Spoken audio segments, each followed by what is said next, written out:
Hola la compagnie, j'espère que vous allez bien. Aujourd'hui, on se retrouve dans une nouvelle vidéo dans laquelle on va parler du Galaxy Z Fold 2.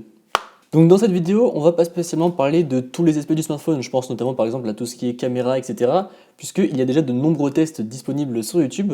Donc dans cette vidéo, on va se focaliser sur mon expérience, ce que j'ai pu en tirer avec ce Galaxy Z Fold 2 et de savoir si finalement un form factor comme celui-ci est vraiment utile ou non. Bon, bien évidemment, ce qui rend ce smartphone particulier, c'est le fait qu'il puisse se plier, d'où son nom Fold en anglais. Comme vous le savez peut-être, Samsung dispose de deux gammes de smartphones qui se plient. Donc il y a le Fold qui se plie un peu comme une sorte de tablette, qui se plie un peu comme un livre, et il y a également la gamme Flip qui elle se plie dans l'autre sens et qui du coup offre un beaucoup plus petit smartphone une fois que celui-ci est plié. Donc ici on se retrouve encore une fois avec le Fold, celui qui nous offre une mini tablette une fois dépliée. Bien évidemment la première chose qu'on va remarquer sur celui-ci, et ce qui choque d'ailleurs un petit peu, c'est sa taille ainsi que son épaisseur. Puisque en effet, une fois fermé, il fait l'épaisseur de deux smartphones et une fois déplié, eh bien ça fait clairement la taille d'un iPad mini pour vous imaginer un petit peu la grandeur que ça fait. En plus de ça, comparé aux autres smartphones, eh bien il est relativement lourd, même si je pense qu'on ne peut pas vraiment le comparer aux autres smartphones qui eux sont plutôt classiques puisqu'il n'y a pas de pliure ou quoi que ce soit. Donc comme je vous le disais, une fois plié, donc on se retrouve avec un smartphone assez imposant en termes de prise en main. Franchement, on le sent dans les mains, hein, c'est vraiment imposant, même dans les poches.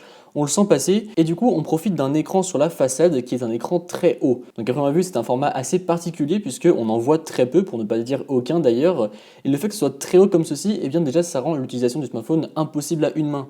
Même si je le voulais, je peux faire que les trois quarts de l'écran avec une seule et même main. Donc là pour le coup, même si jamais vous le gardez en format plié, eh bien il faudra utiliser les deux mains pour pouvoir l'utiliser pleinement. Bon après cet écran n'est pas forcément fait justement pour l'utiliser à deux mains. Il est vraiment fait pour consulter ses notifications, répondre à un message de manière rapide ou regarder 2-3 trucs comme ça quand on n'a pas vraiment le temps. En fait, je vais utiliser beaucoup la comparaison avec le livre dans cette vidéo, mais c'est comme par exemple lorsqu'on veut lire un livre en marchant, eh bien c'est pas du tout pratique de tenir les deux bords et de pouvoir lire en même temps qu'on marche. En revanche, il est beaucoup plus pratique de le tenir à une main et de lire la quatrième de couverture pour pouvoir voir le résumé. Eh bien avec ce smartphone c'est pareil. Eh bien il est pratique de consommer du contenu sur la face avant du smartphone. En revanche, de l'avoir déplié et de regarder quelque chose de manière plus en détail une fois déplié, là ça sera plus compliqué. En revanche, l'écran déplié est vraiment très pratique et surtout très agréable lorsque vous vous posez par exemple, je sais pas, dans les transports, dans votre canapé ou dans votre lit, puisque là pour le coup vous allez décupler les possibilités du smartphone et c'est vraiment très plaisant visuellement. En fait, vous accédez tout simplement à un tout nouveau monde. En plus de ça, les couleurs de cet écran sont absolument magnifiques, ça reste du Samsung, donc franchement de visionner des vidéos sur celui-ci, ça sera vraiment très joli. Alors après par contre, encore une fois, vu que c'est un format un petit peu inédit, eh bien il n'y a aucune vidéo qui est faite pour ce format-là. Ce qui fait que du coup, à chaque fois, vous retrouverez de grosses bordures noires sur le haut ainsi que sur le bas de votre vidéo. Bon, tout ça, on y reviendra tout à l'heure un petit peu plus en détail, mais ce qu'il faut noter à première vue quand on déplie ce fold, eh bien, c'est le fait que la texture de l'écran, ce n'est pas du verre, puisqu'en fait, Samsung y a posé un film plastique par-dessus, donc on retrouve plutôt une sensation de plastique. Ici, l'écran plastique a pour but de protéger notamment des micro-rayures, eh bien, le verre de la partie qui se plie,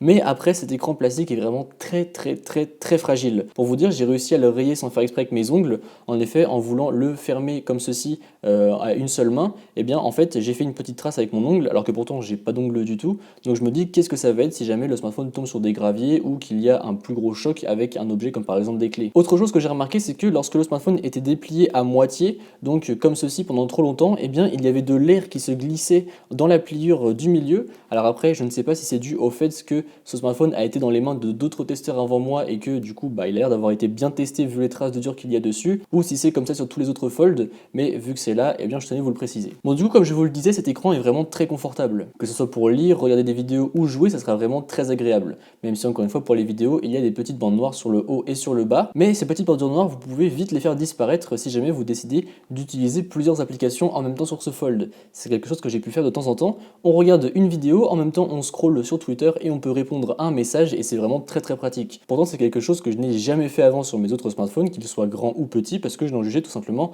pas l'intérêt.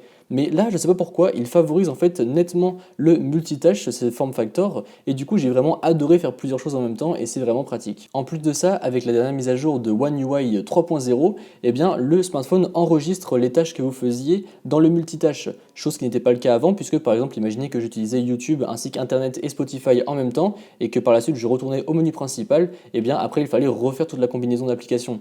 Alors que maintenant avec cette mise à jour, eh bien si je vais dans le multitâche, je peux récupérer mes trois applications navigation et reprendre là où j'en étais rendu, chose vraiment pratique. D'ailleurs, parlons-en un petit peu de cette surcouche de One UI. Donc je m'attendais à quelque chose de propre, mais avec tout de même un petit peu de bug, puisque mine de rien, même si ce smartphone a été grandement amélioré par rapport à la première version, eh bien on est quand même qu'à la deuxième version, ce qui fait que du coup, il n'aurait pas été anormal de voir quelques petits bugs. Et au final, on se retrouve avec quelque chose d'extrêmement fluide, franchement j'ai été agréablement surpris, tout s'exécute très très bien, que ce soit le passage du petit au grand écran ou l'inverse. Et alors après vous allez me dire un peu normal pour un smartphone qui vaut 2020 €, mais en même temps c'est pas vraiment facile à gérer le fait de développer plein d'applications et de développer tout un software qui soit compatible avec un petit et qui ensuite s'adapte au grand écran une fois qu'on le déplie. Donc franchement agréablement surpris par cette surcouche. En plus de ça, One UI 3.0 a apporté un petit peu de rafraîchissement à l'interface, ce qui fait que je la trouve un petit peu plus épurée et un petit peu plus sympa à utiliser au quotidien. C'est des petits trucs tout simples, mais par exemple pour le code du smartphone, à la place des carrés qu'on avait avant, et bien on a désormais des petits ronds.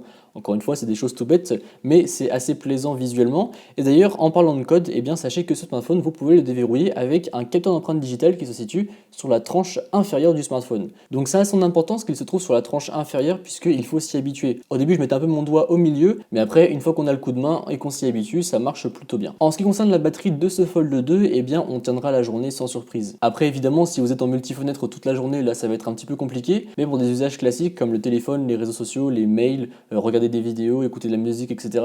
Là, pas de souci, on tiendra la journée. Mais tout ça, c'est notamment dû au processeur qui gère très bien la batterie, et d'ailleurs, ce processeur est également excellent pour tout ce qui est gestion de tâches. Depuis tout à l'heure, je ne fais que vanter les mérites du multitâche de ce Fold, et donc du coup, vous vous en doutez, le processeur en termes de performance, il vous suivra sans souci, que ce soit pour des grosses journées en ce qui concerne la batterie, ou que ce soit pour jouer à des gros jeux, faire de la retouche photo, de la retouche vidéo, en termes de performance pure et dure. Après, côté photo, je vous le disais, on va pas vraiment rentrer dans le détail, mais on est sur l'équivalent d'un S20 Ultra, Note 20 Ultra, donc ça restera très très bon. Désormais, on va répondre à la question de est-ce vraiment le futur du smartphone pliable, et même du smartphone en général. Donc j'ai pas mal réfléchi sur le sujet, et je pense que comme aujourd'hui, il y aura toujours deux gammes. Parce que après avoir passé plusieurs jours avec ce smartphone, mais même quelques semaines, eh bien en fait, je me suis rendu compte que ce n'était pas du tout un smartphone qui était fait pour moi. Alors pourtant, j'étais très hypé, j'ai été vraiment très excité à l'idée de tester cette innovation qu'est le fait de pouvoir plier son smartphone, mais je pense qu'un format comme le Flip m'aurait bien plus convenu, puisque vous le savez peut-être, mais au quotidien, j'utilise un iPhone 12 mini, donc un form factor assez petit au final, et j'aime bien justement le fait d'avoir quelque chose de petit entre les mains.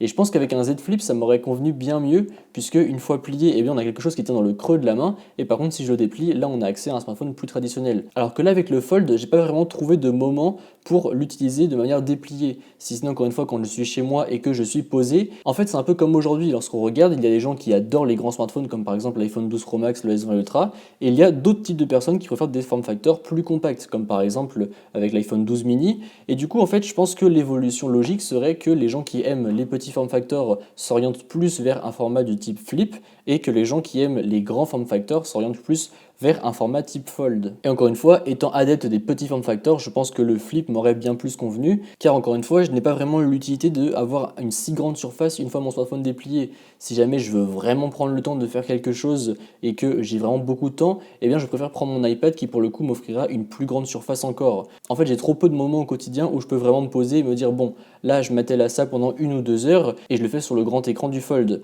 En fait, je préfère vraiment garder l'usage de mon smartphone pour un usage plus classique, donc tout ce qui est réseaux sociaux, appels, messages, musique, etc. Donc encore une fois, c'est pour ça qu'un Flip m'aurait suffi.